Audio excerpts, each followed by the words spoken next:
The following program was produced by an independent community producer. The opinions expressed do not necessarily reflect those of the ECAT staff or board of directors.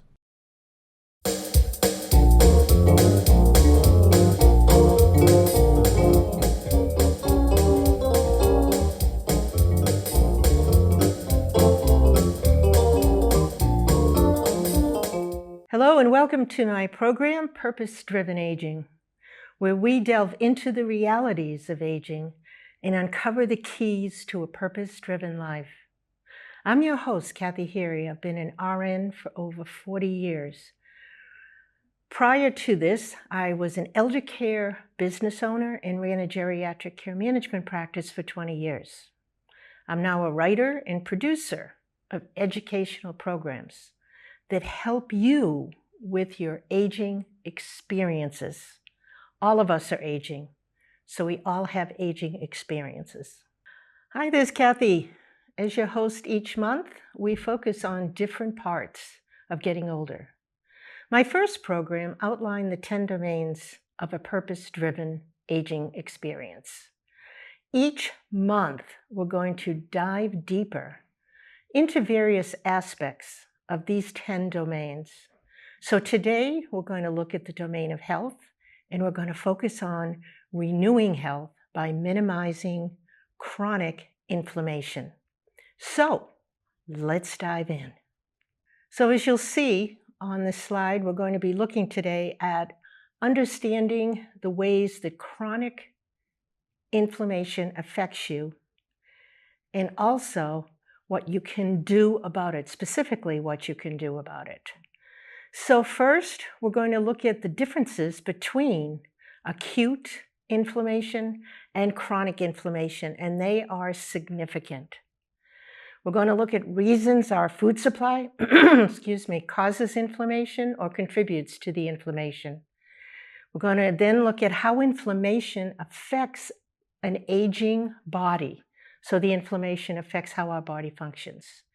Then we're going to look at steps to reduce the inflammatory effects, and then some local resources that are available both in Easton and also online, specifically at the Easton Council of Aging, and a person that I've followed for quite a while, Dr. Mark Hyman, and this is his website right here.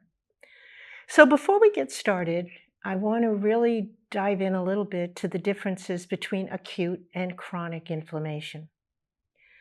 So many of us think of inflammation when our bodies get hurt. Say we fall, we cut ourselves, we get sick, we have a flu. This is when our immune system jumps into action. It uses different methods to fight back. Acute inflammation happens quickly. And when there's a damage or an infection, showing up as redness, swelling, sometimes pain, and warmth. We've all cut ourselves, so we all know what I'm talking about. It's the body's quick response that helps fix the problem right away. This is a good thing. Acute inflammation, it is like our body's natural repair system. This is important for healing and for keeping us healthy. And it does this by stopping the threats quickly. So, on the other hand, chronic inflammation, that's something that sticks around and hangs around for a lot longer in our bodies. And it does this because of an ongoing exposure to some harmful things that are in our body. It could be an allergen, it could be certain diseases. Think about it as a smoldering fire that's continuously burning within. Think of conditions that you've heard of or may have yourself that end in itis, like osteoarthritis, neuritis, colitis, gingivitis. This shows that there's some kind of ongoing inflammation in the body. Chronic inflammation causes problems like scarring in the tissues, and this makes it difficult for our bodies to function normally. Multiple medical studies and research studies have linked this chronic inflammation to serious conditions. Conditions like dementia. Yep, dementia.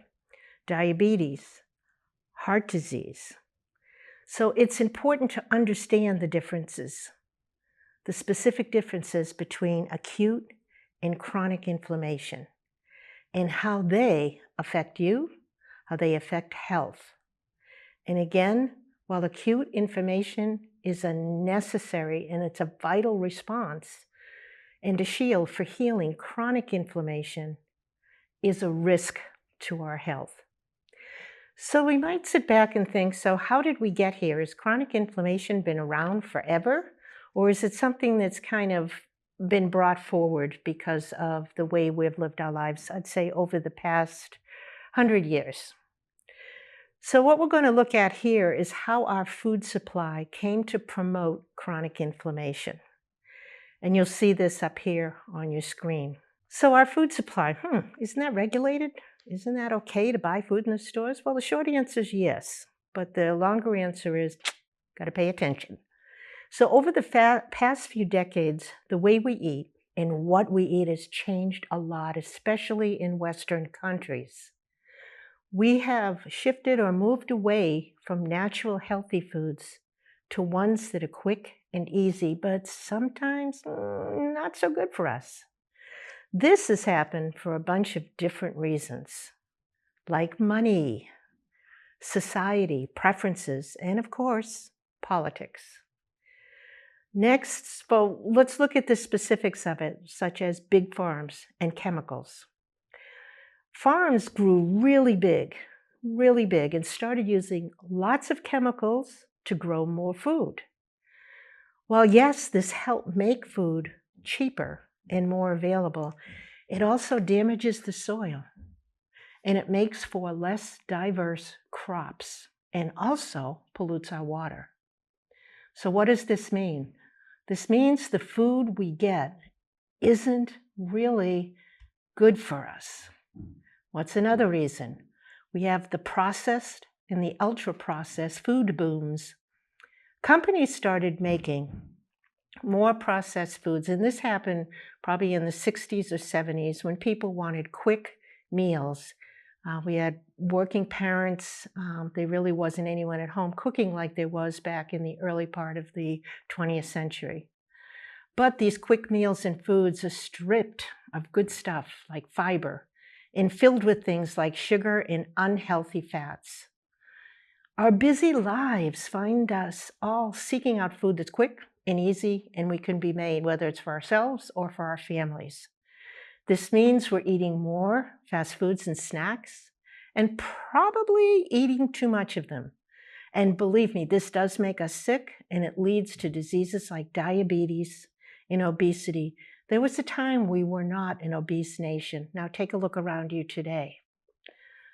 The other contributor is tricky ads and labels. You know, food companies spend a lot of money to make their products stand out and look good. Just next time you walk down the grocery store aisle, see what grabs your attention. They use colors, false claims, and often have famous people advertise and make statements that are just not true. So what happens is this makes it hard for us to know what is really healthy. The next contributor here are government rules and money. So what does this mean? Well, the government, as you know, subsidizes many farmers, and they give money to farmers to grow certain crops. But they usually give more to grow crops used in processed and ultra-processed foods rather than to better foods like fruits and vegetables.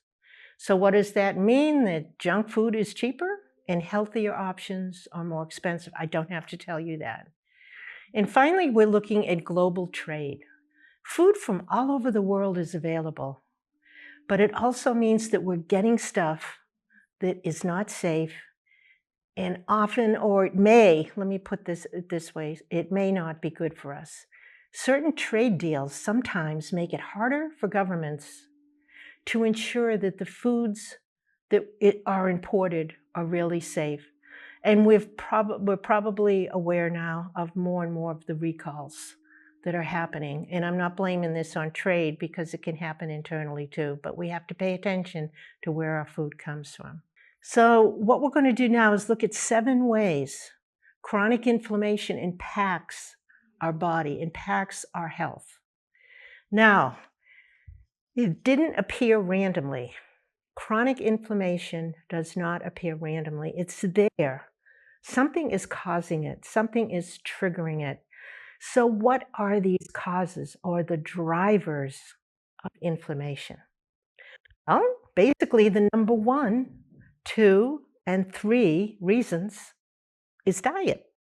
And guess what? The number 1, 2, and 3 ingredients in the diet is sugar. Sugar and sugar. We have sugar added to everything. And I'll talk about that when we look at an elimination diet in a bit. So what is the impact on our aging bodies? And remember, we're all aging no matter how old you are. So you may have heard this term, but first it promotes insulin resistance.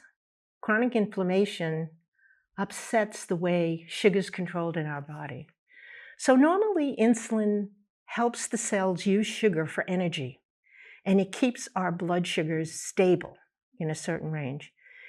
But when inflammation exists, cells do not respond well to the insulin, so they don't absorb or take in the sugar properly. And this leads to high blood sugar levels. And this is a sign of insulin resistance. So it becomes a, kind of a cyclical process. So to deal with the higher blood sugar, the body makes more insulin. But too much insulin makes the cells even more resistant and then begins to store fat. And this fat is especially around the belly area. So this extra belly fat not only makes us gain weight, but it also raises the risk of getting diseases like type 2 diabetes. We see type 2 diabetes now in teenagers because of this. And also heart problems that we're seeing in teenagers. We're seeing adult diseases in younger and younger people because of this process. So insulin resistance doesn't just affect sugar control. It also affects how our bodies work and how our shape is, how we're shaped. The next thing chronic inflammation does is it disrupts our hunger hormones. Hunger hormones are the things that make us feel hungry. When we feel hungry, we want to eat. And sometimes if they're disrupted, even though we've eaten, we still feel hungry and we get less full. As a result, we eat too much, we gain weight, and this just adds to the link between inflammation and obesity. Another thing inflammation does is it slows down the caloric burning, the way we burn our calories in the body, the pace, how fast, how slow. So we don't use up all the food we eat as energy as well when there's inflammation. This means we're storing these extra calories as fat. And again, this leads to weight gain and problems with how our bodies work. See, we're beginning to see a pattern of inflammation and how this cycle works, with the way we eat, what our bodies feel, and it interrupts some of the normal processes. Inflammation also impacts weight management, not only affecting how many calories we burn right now or after you've eaten, but it also makes it harder to keep a healthy weight in the long term. So extra fat levels, especially around the belly area, increase levels of inflammation, and again affect how our bodies use the energy of our food. Another way it affects the body, chronic inflammation, is it disrupts gut health. Now, gut health, you may or may not have heard the term leaky gut, but our guts have a balance of good and bad bacteria. And this affects how we digest our food, and then from there, how the food is used as energy and what is stored as fat. Gut problems inflame the body, and this leads to weight gain and poor metabolism. Poor metabolism. So gut health is critical. A lot of our immune system lies just outside the gut. It also interrupts sleep. Chronic inflammation disturbs our sleep, and it makes it hard to get that vital or that really healing rest. This inflammation affects how our brain controls our sleep patterns. And as you know, poor sleep makes us crave unhealthy foods. And this leads to overeating. Just think when you can't sleep and you go down and raid that refrigerator. And finally, it impacts our mood and stress. Inflammation impacts brain chemistry, making us feel down, depressed, sometimes anxious. And what happens when we're anxious or depressed? Well, many of us turn to emotional eating. And that emotional eating often comes with poor food choices, which again cause weight gain. Stress can also be caused by inflammation, as the inflammation releases hormones that affect our appetite and mood, hormones such as cortisol. So there are ways that you can see how our body is affected by the ongoing presence of chronic inflammation.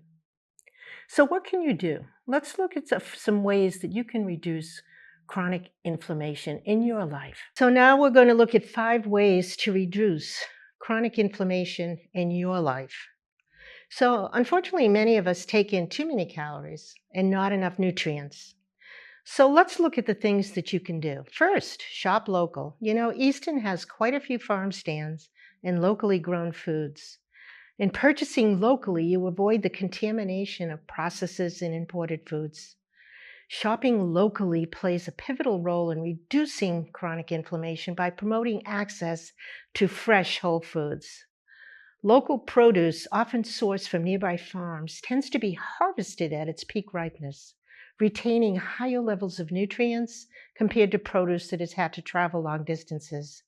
It's these fresh fruits and vegetables that are rich in antioxidants and vitamins and minerals that combat inflammation in our bodies. Additionally, buying from local farmers supports sustainable farming practices, which typically involve fewer pesticides and herbicides, reducing the intake of these inflammatory triggers.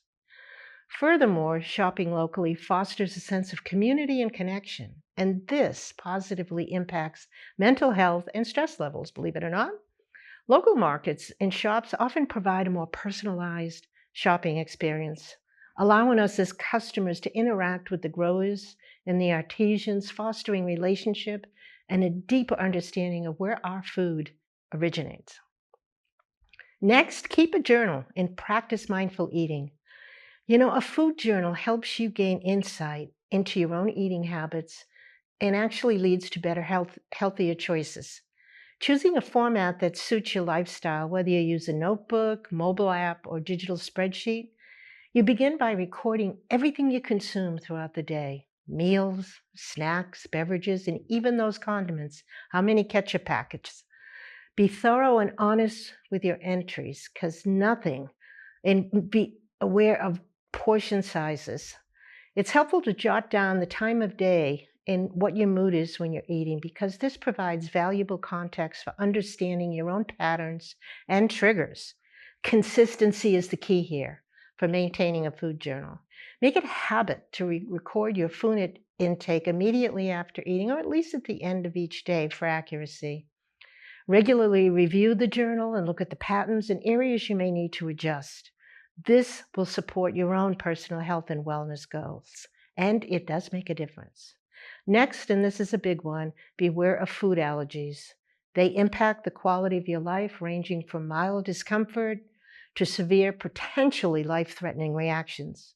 Common allergies include peanuts, shellfish, eggs, soy, wheat, shellfish, and symptoms of any food allergy vary widely, from skin reactions like hives or eczema, gastrointestinal issues such as nausea or diarrhea, respiratory symptoms, wheezing or nasal congestion, or even anaphylaxis, a severe and potentially fatal allergic reaction. Try an elimination diet. I'm going to spend some time here. This helps you identify food allergies by using a process of elimination. Foods are removed from the diet and then reintroduced to observe any adverse reaction. This diet is a systematic approach to identifying your own food sensitivities and intolerances by removing certain foods in your diet and then reintroducing them one at a time while you monitor any adverse reaction. This method is often recommended for people experiencing digestive issues, skin problems, chronic fatigue, or other symptoms that could be linked to dietary factors. Now, it's important to complete these steps in this order. First, prepare. Before starting an elimination diet, you have to prepare mentally and logistically. This includes researching the type of diet you plan to follow, gather resources such as meal plans and recipes. The next one is check with your medical provider. Critical. Ensure you have the necessary support from your healthcare professional or dietitian as needed, because you may feel worse before you get better, and it's critical to review a plan with your medical team before starting, especially if you have chronic illnesses. Identify trigger foods by using your food diary and intake and symptoms you experience. Identify potential foods that may be causing. Maybe you ate an egg and then don't feel so great. Write these foods down. Common triggers include, again, gluten, nuts, shellfish, and especially additives and preservatives. Now you're ready to start the elimination phase. During this phase, you remove all potential trigger foods from your diet for a set period from probably 2 to 6 weeks. When I did it, it was 4 weeks. You consume whole, nutrient-dense foods, vegetables, lean proteins, healthy fats, and be diligent about reading food labels and hidden ingredients. We'll get to this one in a bit. Monitor your symptoms. Closely monitor how your body responds. Keep track of changes in your digestion, your energy levels, your skin health, mood, and other factors. This helps you gauge the effectiveness of this diet in identifying problematic foods. Then you're ready, after a period of time, to reintroduce. And this is done systematically, eliminated foods one at a time, spaced a few days apart. Start with small portions of the food and then gradually increase them in the amount of a few days, while again monitoring and writing down specific reactions. Keeping this detailed record of symptoms is very helpful in the reintroduction phase. Then you're in the evaluation and personalization.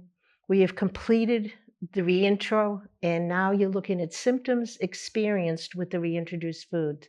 You may now be more aware of trigger foods that consistently provoke adverse reactions, and you may want to eliminate them from your diet long term. With your diet moving forward, focus on the foods that support your health and well-being, and get rid of those that cause discomfort or symptoms. And now you're ready for the long-term maintenance. After completing this diet, continue to follow one that aligns with your individual needs and preferences. Incorporating the lessons learned from the elimination and the reintroductory phase, you can regularly assess your diet choices and adjust as needed.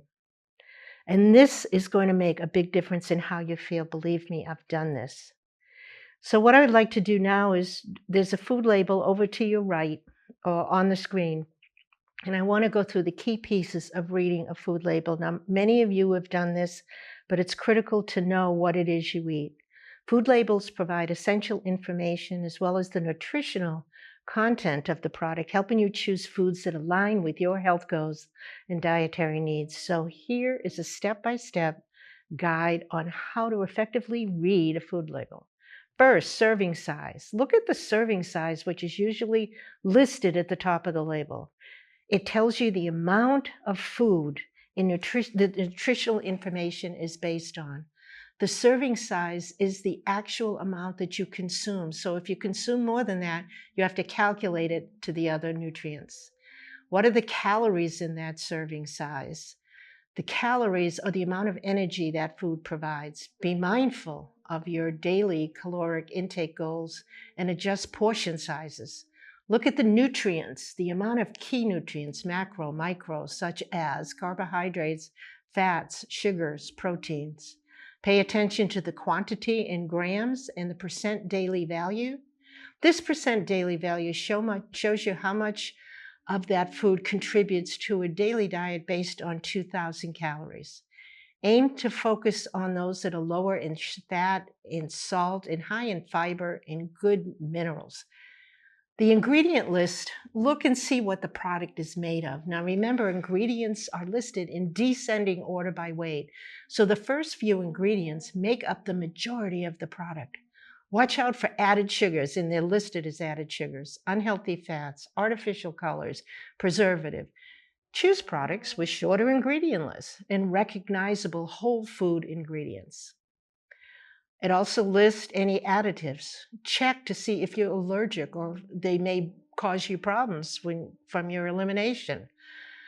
Common allergies like dairy, soy, gluten need to be clearly labeled. Additionally, look for artificial additives such as preservatives, flavor enhancers, artificial colors, and decide whether you really want to include them or consume them. Understanding health claims, be really cautious on this one. On the front of the package, you'll see low fat, low sodium, sugar-free. While these claims may be helpful, they can also be misleading. So always verify the nutritional information on the label to ensure that the product aligns with your health goals. So once you understand how to read a food label and whether or not you do or don't engage in an elimination diet, there are things you can do. So first, there are two things. One, foods that increase chronic inflammation and specific foods that reduce them. So let's first look at foods that increase chronic inflammation. Processed foods, as we talked about. These are the things that contain additives, preservatives, unhealthy fats, and high level of refined sugars that contribute to this process of chronic inflammation. Think of things like packaged snacks, frozen meals, sugary cereals, and fast foods. Even if the food is whole grain or whatever, look on the label because you will see added sugars. Next, sugars and refined carbohydrates. Excessive consumption of these increases our sugar, then leading to some of those issues we looked at, like insulin resistance. And these refined carbohydrates include things like candy, white bread, pastries, and sugary beverages and desserts. These spike our blood sugar levels. Avoid trans fats, particularly hydrogenated oils used in fried foods, baked goods, margarine, and many snacks. Next, red meat and processed meat.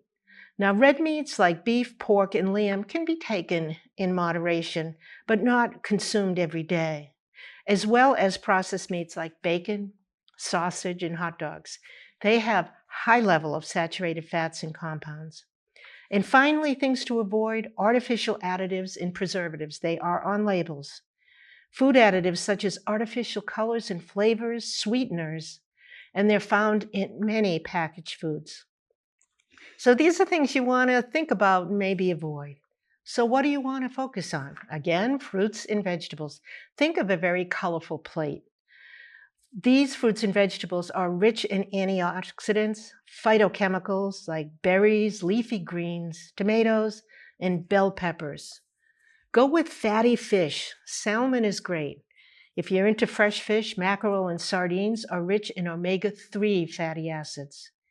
Nuts and seeds, specifically almonds, walnuts, flax seeds, chia seeds, have great amounts of antioxidants. Instead of sugar, try herbs and spices. Turmeric, ginger, garlic, and cinnamon possess potent anti-inflammatory properties that are easily added to meals. Use good oils. With omega-3 fatty acids, olive oil comes to mind. Purchase whole grains like oats, quinoa, and brown rice that are high in fiber and lower inflammation markers. And finally, stay hydrated and limit alcohol intake. Now, occasional drink isn't bad, but boy, does alcohol interfere with gut health. So be aware of how much you're taking in for fluid. So many people don't even realize how dehydrated they really are, and this is a cause for inflammation. Local resources include our local Council on Aging in Easton. I know they run a healthy food program once a week. Your primary care physician, a health practitioner, is a vital partner. And also resources by Dr. Mark Hyman. You know, I completed my first elimination diet with Dr. Hyman 20 years ago. He's a pioneer in food, and he's also taking on a lot of the lobbies that cause a lot of the contaminated food sources. So to find Mark Hyman, go to drhyman.com or foodfix.org, and you can get some great information.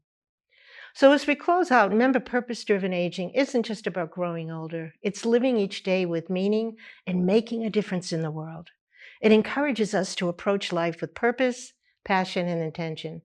So that's all for today's episode on renewing health by reducing chronic inflammation. We'll see you next month as we focus on topics and areas that confuse many elders, actually confuse all of us. Until then, take care and embrace your journey as you age.